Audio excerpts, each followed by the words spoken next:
Tem coisa nesse mundo, meu compadre, que a gente conta e até as pedras do caminho arrepiam de ouvir, porque não é só maldade de homem, é desafio direto às leis do céu.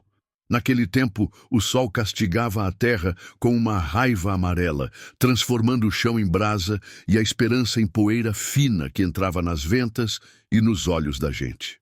E foi nesse cenário de secura braba que correu um boato, um sussurro assombrado que varreu as feiras e as caatingas, falando de uma mulher poderosa, dona de tudo quanto a vista alcançava, que teve a coragem ou a loucura de levantar a mão contra quem vestia a batina sagrada. Chegue mais perto do fogo, ajeite o chapéu, que eu vou lhe narrar como foi que a soberba tentou beber a água da vida e acabou engasgando com a justiça do cangaço. A fazenda da Pedra Alta era bonita de se ver, se a pessoa não tivesse coração, porque a beleza dela era construída em cima do suor alheio. A casa grande, toda caiada de branco, brilhava tanto debaixo do meio-dia que doía as vistas da peãozada. Lá dentro, no frescor da varanda larga, vivia a baronesa de Sá, mulher de porte ereto, queixo empinado e um olhar que parecia cortar mais que faca de peixeira amolada. Ela não caminhava. Ela desfilava pelas suas terras, como se o mundo todo devesse favor a ela por existir. A seca de 1920 estava torrando o couro do gado e murchando a plantação de muita gente boa. Mas nos poços da baronesa, a água ainda minava limpa e fria, guardada por capangas armados até os dentes, que tinham ordem de não deixar nem passarinho beber sem a permissão da dona. O povo do vilarejo vizinho, magro de dar dó, com as costelas contando a história da fome, já não tinha mais para onde correr. Foi quando o padre Zacarias, um homem santo de batina surrada e sandálias gastas de tanto andar léguas para dar a extrema unção, decidiu que não podia mais ver os curumins chorando de sede. Ele subiu a ladeira da fazenda, sozinho, segurando apenas o terço na mão calejada. Não levou o jagunço, não levou facão.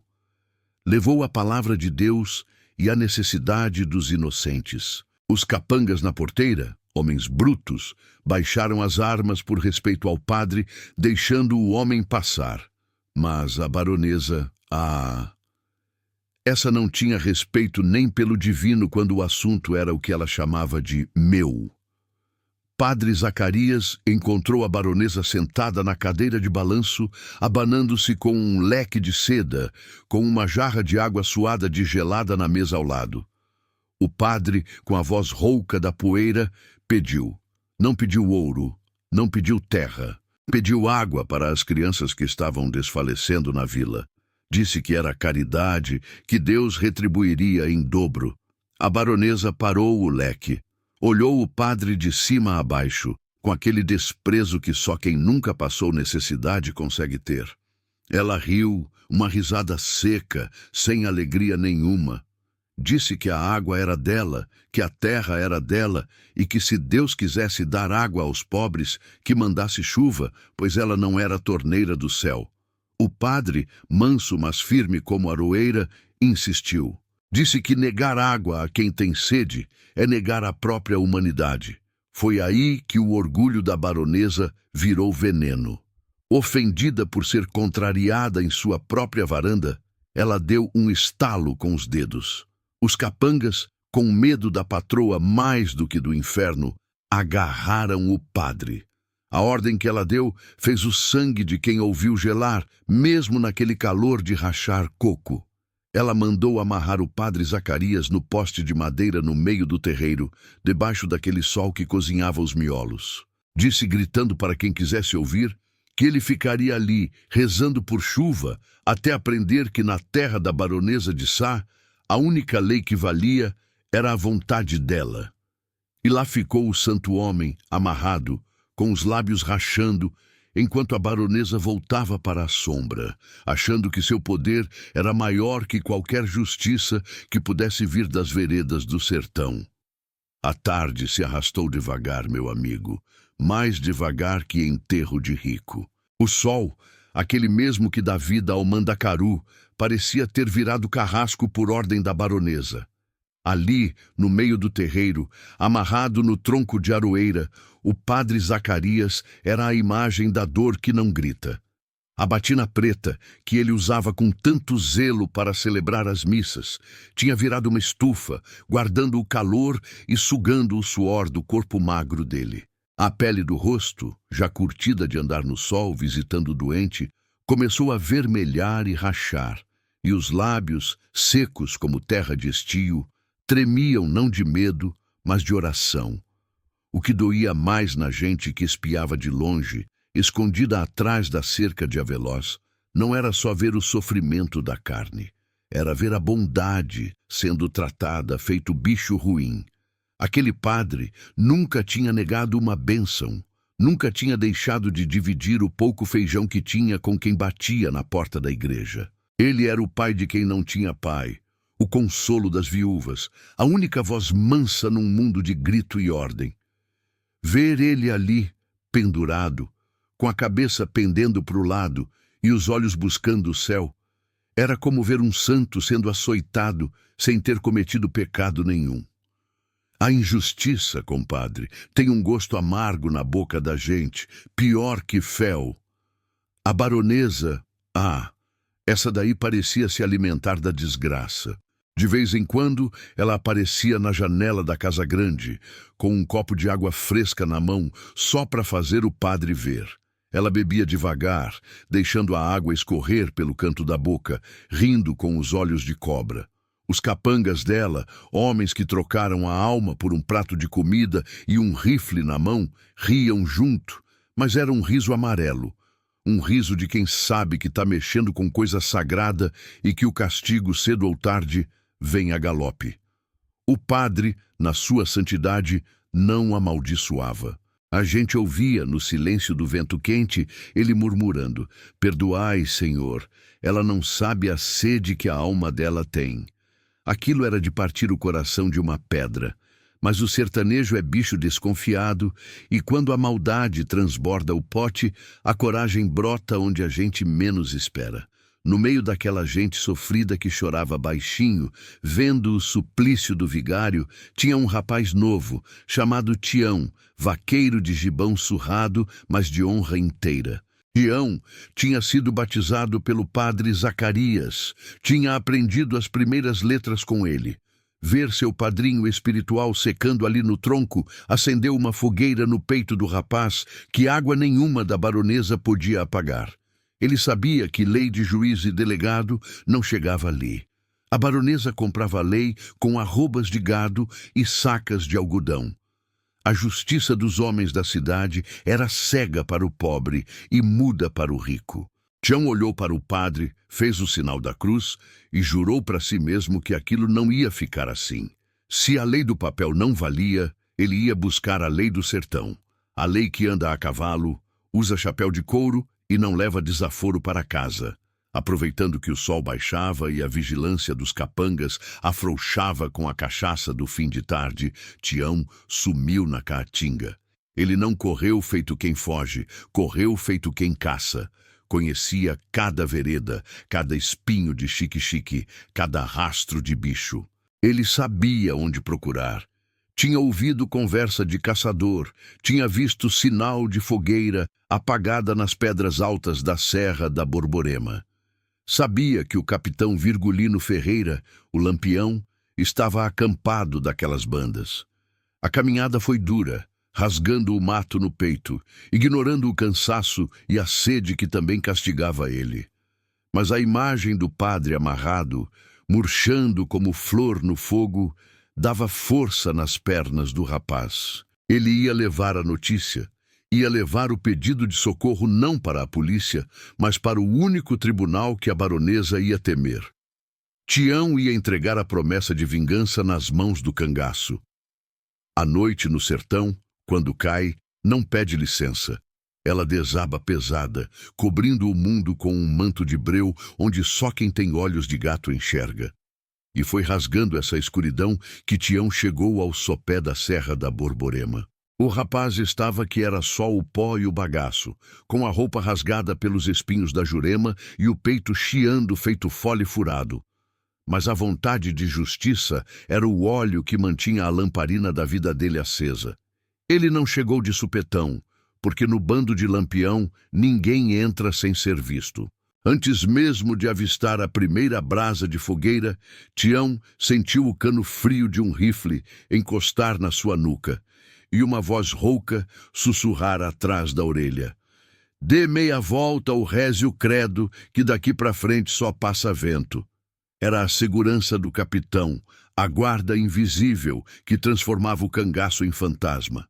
Tião, tremendo nas bases, mas firme no propósito, levantou as mãos e disse, com a voz embargada pela secura: "Vim em paz e trago o recado de morte e de Deus. Preciso falar com o capitão Virgulino."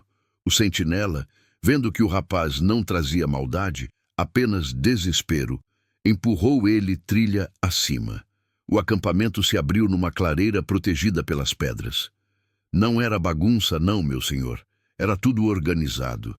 Tinha rede armada, tinha cangaceiro limpando mosquetão, tinha mulher costurando bordado em chapéu de couro. Mas quando Tião pisou na luz do fogo, o silêncio tomou conta. Todos os olhos, brilhando na penumbra, viraram para ele. E lá, sentado numa pedra chata, com as pernas cruzadas e um lenço de seda no pescoço, estava ele, Lampião, o rei do cangaço. Os óculos de aros finos refletiam a chama da fogueira, escondendo o olhar que, diziam, podia ver a alma do cristão. Tião foi jogado aos pés do capitão. Lampião não se mexeu. Continuou polindo a fivela do seu bornal com a calma de quem borda um lenço. "Fale, rapaz. O que traz um vaqueiro a essa hora, com cheiro de medo e suor?" perguntou Lampião, a voz mansa, quase um sussurro, mas que carregava mais autoridade que qualquer grito de coronel. Tião contou. Contou tudo. Falou da seca, da água trancada, das crianças chorando. E falou do padre Zacarias, quando ele descreveu o padre amarrado no tronco, secando ao sol por ordem da baronesa. O acampamento, que já estava quieto, parou de respirar. Até o grilo na mata se calou. O desrespeito ao sagrado era coisa que mexia com o brio daquela gente. Cangaceiro matava, roubava, virava o mundo do avesso, mas tinha um temor a Deus e aos seus santos que era inquebrável. Mexer com padre era mexer com o juízo final. Virgulino parou de polir a fivela. Ele levantou o rosto e ajeitou os óculos. O rosto dele não mostrou raiva, não mostrou o vermelho do ódio. Mostrou uma seriedade de pedra. Ele olhou para Corisco, que estava em pé ao lado, já com a mão no punhal, doido para descer a serra e fazer sangue. Mas Lampião levantou a mão, num gesto breve. "Baixe a faca, diabo louro", disse ele. "Isso aqui não se resolve na ponta da faca cega. A baronesa acha que é dona da água e da vida. Ela humilhou um homem de Deus para mostrar poder. Pois nós vamos mostrar a ela o que é poder de verdade. Não vamos dar a ela o gosto de virar mártir na mão da gente. A lição vai ser outra." Ali, à luz da fogueira, o tribunal do cangaço entrou em sessão. Não tinha advogado, não tinha promotor de terno branco. Tinha a sabedoria da caatinga. Lampião traçou o plano na areia com a ponta de uma vara. Não haveria tiroteio desnecessário, não haveria gritaria. Seria uma operação cirúrgica, como o bote da jararaca. Ele queria a baronesa viva, queria ela inteira, porque a morte, meu compadre, às vezes é livramento. E o que Lampião tinha guardado para ela era o peso da própria soberba. Ele distribuiu as ordens, quem cercava a casa, quem tomava os poços, quem rendia os capangas, sem disparar um tiro se fosse possível. A estratégia era de general. Lampião conhecia o medo dos homens e sabia usar isso melhor que pólvora. "Amanhã, quando o sol estiver a pino, na mesma hora que ela amarrou o padre, nós vamos desatar o nó da injustiça", sentenciou o capitão. O bando se levantou, num movimento único de engatilhar armas e ajustar correias. A justiça do sertão tinha sido decidida, e ela não falha, não tarda e não pede recurso. A madrugada no sertão tem um cheiro que só quem já viveu no mato conhece. É um cheiro de terra fria, de orvalho molhando a poeira e de flor de mandacaru abrindo no sereno. Mas naquela noite, o cheiro que a gente sentia era outro. Era cheiro de pólvora seca e de couro soado. Quando o Lampião levantou, o bando todo se pôs de pé num pulo só, como se fossem um corpo só comandado por uma única cabeça.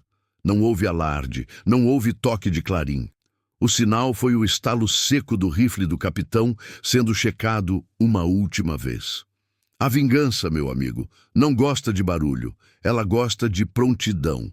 Montamos nos cavalos, bichos fortes, acostumados a comer palma e beber água salobra, e descemos a Serra da Borborema. A descida era traiçoeira, uma trilha de cabra que mal cabia um casco, ladeada por um precipício escuro onde o fim parecia não chegar nunca. A lua, envergonhada com a maldade que viu de dia na fazenda da baronesa, se escondeu atrás de nuvens pesadas, deixando a gente na penumbra, guiados apenas pelo instinto e pelo brilho fraco das estrelas que teimavam em espiar. Foi aí que o sertão, que não alivia nem para santo, nem para cangaceiro, botou a prova na nossa frente. No meio da descida, na altura da garganta do diabo, um estreito de pedra, onde o vento uiva, parecendo choro de alma penada, a trilha tinha desmoronado. Uma chuva antiga tinha levado o chão, deixando um buraco de uns 3 metros de largura, com um abismo debaixo que dava frio na espinha até de quem não tinha medo da morte. O cavalo de Zé Baiano, que ia na frente, refugou, empinando com os olhos brancos de pavor. As pedras rolaram morro abaixo, fazendo um barulho oco que demorou a sumir lá no fundo. O bando parou. O caminho estava cortado. Voltar não era opção. O padre Zacarias não tinha tempo, e a honra do cangaço não tem marcha ré. Foi aí que vi a grandeza de Lampião. Outro chefe teria xingado, teria batido no animal, teria mandado dar a volta e perder horas preciosas. Virgulino não. Ele desmontou com a leveza de um gato, ajeitou o chapéu de couro adornado com moedas de ouro e caminhou até a beira da fenda. Olhou o buraco, olhou o barranco do outro lado e olhou para a gente. O caminho quem faz é o andante, disse ele, baixo, mas que todo mundo ouviu. Derrubem aquela umburana seca ali, vamos fazer ponte. Não precisou repetir. Os cabras puxaram os facões de mato, e o som do aço na madeira morta ecoou na noite. Em poucos minutos, o tronco estava no chão. Mas era pesado, meu senhor. Pesado feito a consciência de rico avarento. Foi preciso a força de 4 homens, com os músculos do braço saltando feito raiz de árvore, para arrastar e jogar o tronco sobre a fenda. O tronco estalou, firmou, mas balançava. Passar a pé era risco. Passar com os cavalos era loucura. Mas o bando de Lampião não era gente comum. A gente tinha uma união que vinha de partilhar a mesma cabaça de água e o mesmo perigo. Um por um, os cangaceiros passaram segurando as rédeas dos animais com firmeza, mas falando manso no ouvido dos bichos, acalmando o medo deles com a confiança de quem sabe o que faz. Quando chegou a vez do cavalo de carga, carregado com a munição e os mantimentos, o bicho escorregou. A pata traseira falseou na madeira lisa. O animal relinchou apavorado, pendendo para o abismo.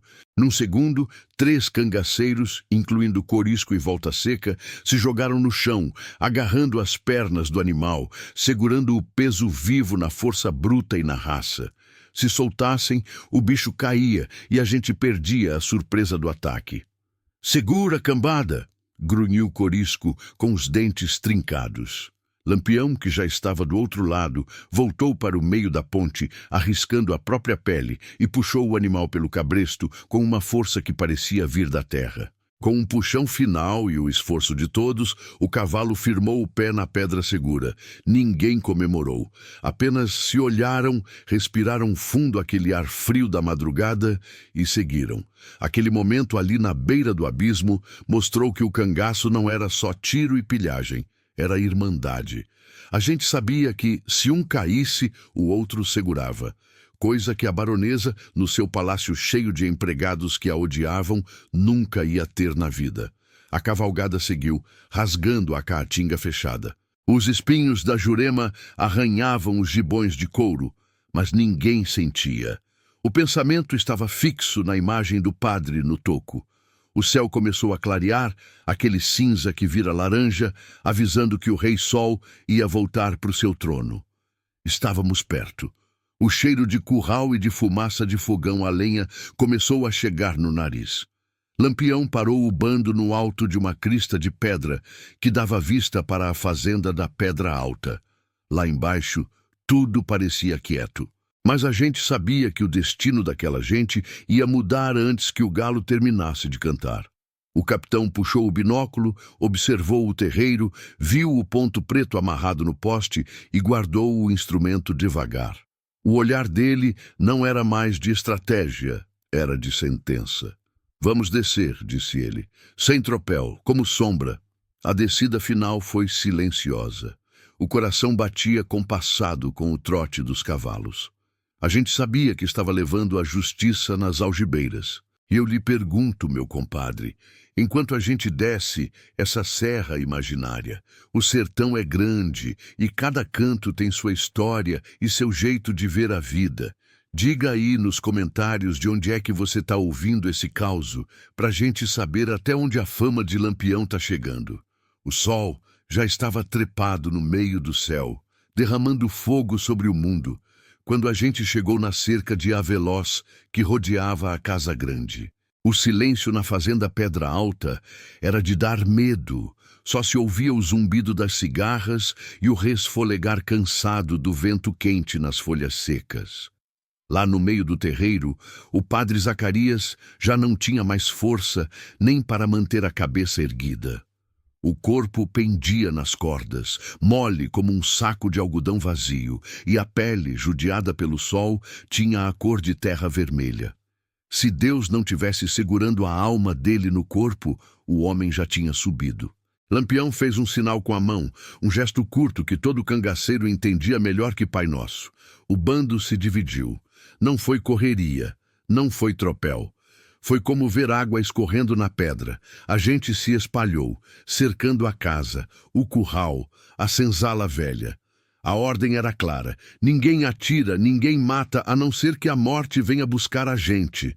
A vitória tinha que ser limpa, para que a baronesa soubesse que não foi a sorte que a derrotou, mas a competência. Eu fui com Zé Sereno e Volta Seca para o lado dos currais, onde dois capangas da baronesa cochilavam na sombra de um juazeiro, com os rifles encostados no tronco, confiando na fama da patroa e no calor que espantava qualquer vivente. Coitados! Não viram nem de onde veio a sombra. Quando o primeiro abriu o olho, já tinha a ponta do punhal de Volta Seca roçando o pé do pescoço, e a mão pesada do cangaceiro tapando a boca dele.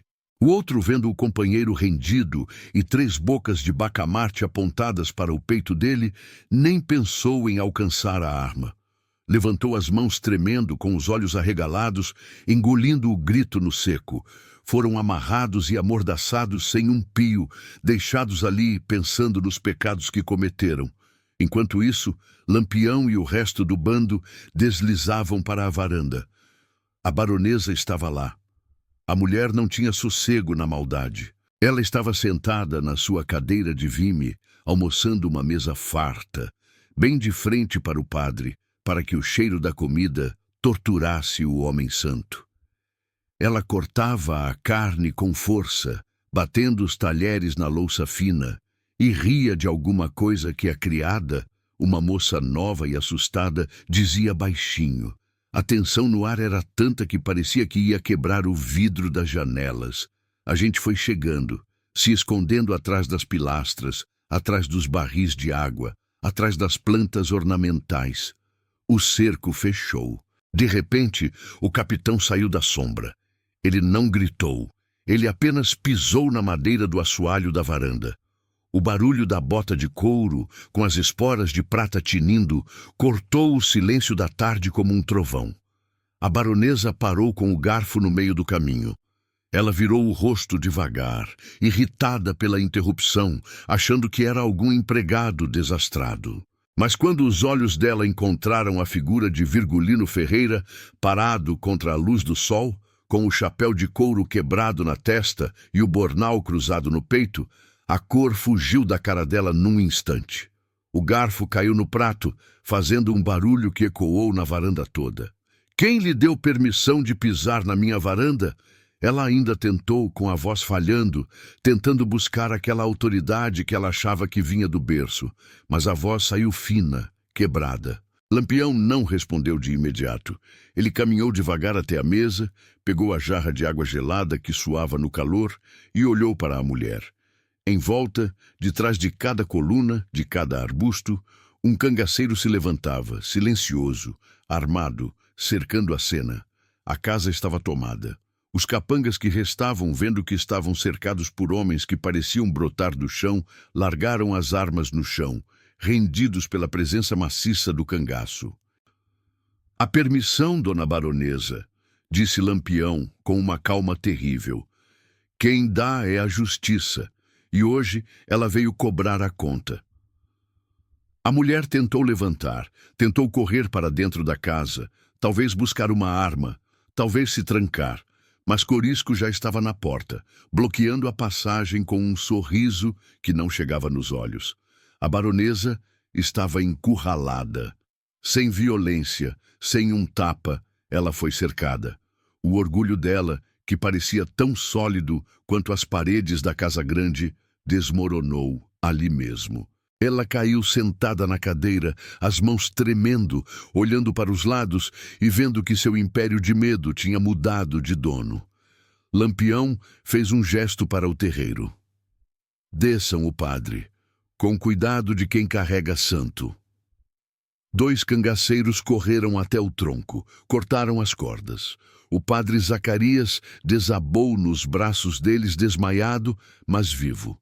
Foi levado para a sombra, e a primeira coisa que fizeram foi molhar os beiços dele com um pano úmido, devagar, para não afogar. A captura estava feita. A dona do mundo agora era prisioneira em sua própria varanda, vigiada pelos homens que ela chamava de bandidos, mas que, naquele dia, traziam a única lei que ela foi obrigada a respeitar. E o medo no olhar dela, meu compadre. Esse era o medo de quem sabe que a hora do julgamento chegou e que dinheiro nenhum compra a sentença que vai ser dada. Quando a poeira do alvoroço assentou, meu compadre, o terreiro da fazenda Pedra Alta virou um tribunal a céu aberto, mas diferente de tudo que aqueles juízes de toga preta fazem na capital. Ali não tinha papel carimbado, não tinha martelo de madeira. Tinha a presença maciça de Virgulino Ferreira e a consciência pesada de quem achava que o dinheiro comprava até o lugar no céu. Lampião mandou reunir todo mundo. E quando digo todo mundo, é todo mundo mesmo. Os vaqueiros da fazenda, as lavadeiras que tremiam de medo, os moleques que cuidavam dos porcos e, principalmente, o povo da vila que tinha vindo atrás da esperança de um gole d'água e tinha achado a desgraça do padre no tronco. Eles foram chegando devagar, desconfiados, parecendo gado que não conhece a porteira aberta. Olhavam para o bando armado com respeito misturado com pavor, mas quando viam a baronesa cercada, sem seus capangas, a expressão mudava. Era o espanto de ver que a onça tinha perdido os dentes. O capitão mandou colocar a cadeira de vime da baronesa, aquela mesma acolchoada, chique, onde ela sentava para ver o sofrimento alheio, bem no meio do pátio. Exatamente no lugar onde a sombra da aroeira não chegava, onde o sol batia com força de martelo na bigorna. "Sente-se, dona baronesa", ordenou Lampião. Não foi um convite. A voz dele era calma, mas carregada de uma firmeza que fazia o chão tremer. A mulher, que horas antes parecia uma torre de marfim, caminhou até a cadeira arrastando os pés com a seda do vestido limpando a poeira do chão. Ela sentou, dura, as costas retas, tentando manter uma dignidade que já tinha escorrido pelo ralo. O suor começou a brotar na testa dela, estragando o pó de arroz, e o sol, aquele velho justiceiro do sertão, começou a cobrar a conta na pele branca dela. Lampião subiu num caixote de madeira para que todos ouvissem. Ele tirou o chapéu por um momento, em respeito ao padre Zacarias, que estava sentado na sombra, sendo abanado por uma senhora, já com a cor voltando ao rosto depois de beber um pouco d'água. Meus irmãos sertanejos, começou o capitão, nós não viemos aqui para roubar o que é de suor honesto. O cangaço não perdoa a avareza, mas respeita o trabalho. Mas existe uma lei maior que a lei do homem e maior que a cerca da fazenda. É a lei da necessidade. Quem tem água e nega a quem tem sede, não é dono da água, é ladrão da vida. O povo concordou com a cabeça, um murmúrio correndo feito vento na plantação. Essa senhora, apontou ele para a baronesa, que olhava fixo para o nada, mordendo os lábios. Achou por bem amarrar um santo homem no sol para secar, só porque ele pediu caridade. Pois bem, o olho por olho deixa todo mundo cego, mas a lição por lição abre as vistas da alma. De Virgulino então deu a ordem que ficaria gravada na memória daquele lugar por 100 anos. Ele não mandou bater, não mandou cortar cabelo, não mandou queimar nada. Ele mandou abrir os poços e mandou trazer as talhas, os potes, as latas, as cuias, tudo o que pudesse carregar água. Os cangaceiros, homens rudes de guerra, viraram serventes do povo naquele momento. Começaram a tirar água, balde após balde, água limpa, cristalina, gelada do fundo da terra. E a fila se formou. Mas a fila passava na frente da cadeira da baronesa. A justiça era essa. Ela tinha que ver cada criança suja de terra, pegando uma caneca cheia e bebendo até escorrer pelo queixo, rindo de satisfação. Tinha que ver as mães enchendo latas para levar para casa. Tinha que ver os velhos lavando o rosto, e ela, ali, sentada no conforto do seu trono de vime, mas debaixo do sol quente, sentindo a boca secar. "A senhora não vai beber?" perguntou Lampião, parando ao lado dela e oferecendo um copo d'água para um menino manco que estava na fila. "A água é sua", diz a senhora, "mas hoje ela só molha a garganta de quem tem humildade." A baronesa tentou virar o rosto, mas Volta Seca, com um jeito zombeteiro, pigarreou alto do outro lado, fazendo ela olhar de volta para a fila.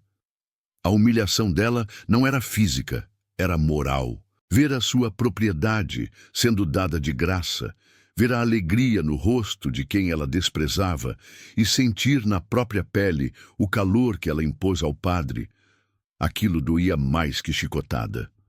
O padre Zacarias, na sua infinita bondade, tentou levantar. Fez menção de pedir clemência por ela, mas Lampião, respeitoso, fez um sinal para que ele ficasse quieto. "Padre, o senhor cuida das almas no céu. Aqui na terra quem cuida da balança sou eu. Ela não vai morrer de sede, não sou bicho. Mas ela só vai beber depois que o último cachorro magro dessa fazenda tiver matado à vontade. É a penitência dela." E assim a tarde correu. O sol queimava, a baronesa suava e tremia, não de febre, mas de raiva engolida e de vergonha exposta. O povo bebeu, se lavou, encheu os jumentos de carga. A riqueza líquida da baronesa de Sá foi derramada sobre a pobreza do sertão. E quando o último sertanejo encheu sua cabaça e agradeceu a Deus e ao capitão, a baronesa já estava curvada na cadeira, com a garganta pedindo socorro, entendendo, talvez pela primeira vez na vida, o que é depender da boa vontade alheia. Lampião pegou uma caneca de alumínio amassada, encheu de água e estendeu para ela. "Agora beba, dona baronesa, e sinta o gosto, porque essa água não tem gosto de posse, tem gosto de partilha. E se a senhora esquecer esse gosto, Nós voltamos para lembrar. Ela pegou a caneca com as mãos trêmulas e bebeu como se fosse o elixir da vida, esquecendo a etiqueta, esquecendo o orgulho, bebendo como bicho, como gente, como qualquer um que tem sede. O sertão assistiu em silêncio. A justiça tinha sido feita e não precisou de uma gota de sangue para lavar a alma daquele lugar. O sol, meu amigo, já começava a atingir o céu de roxo e sangue, se escondendo atrás das serras como quem fecha a cortina depois de um espetáculo grandioso. Na fazenda da Pedra Alta, o clima tinha mudado.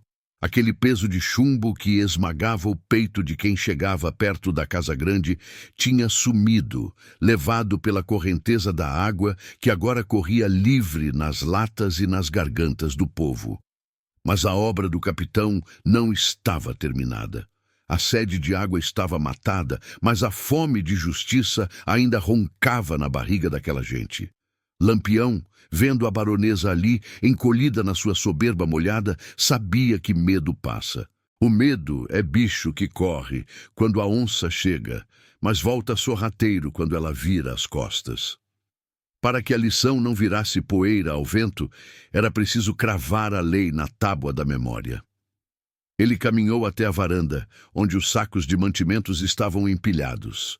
Feijão, farinha, rapadura, charque, guardados como ouro enquanto o povo roía osso. Com a ponta do punhal, ele rasgou a sacaria de cima a baixo. O feijão derramou no chão de madeira encerada. Um barulho de chuva grossa que fez os olhos dos famintos brilharem mais que lamparina. A lei agora é outra, dona baronesa, anunciou Lampião, a voz ecoando no pátio silenciado. A senhora tem o papel da terra, tem o registro no cartório. Isso eu não tomo, que não sou juiz de comarca. Mas a colheita, a colheita é de quem planta, é de quem colhe, é de quem sua. Enquanto houver criança chorando de fome na sua porta, sua mesa não vai ter luxo, entendeu? A mulher assentiu, sem olhar nos olhos dele. A arrogância tinha sido quebrada não na peixeira, mas na vergonha pública. Lampião então se virou para o povo.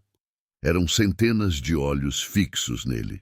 O padre Zacarias, já de pé, apoiado no ombro de Tião Vaqueiro, fez o sinal da cruz, abençoando aquele momento estranho onde o cangaço fazia o que o Estado esquecia.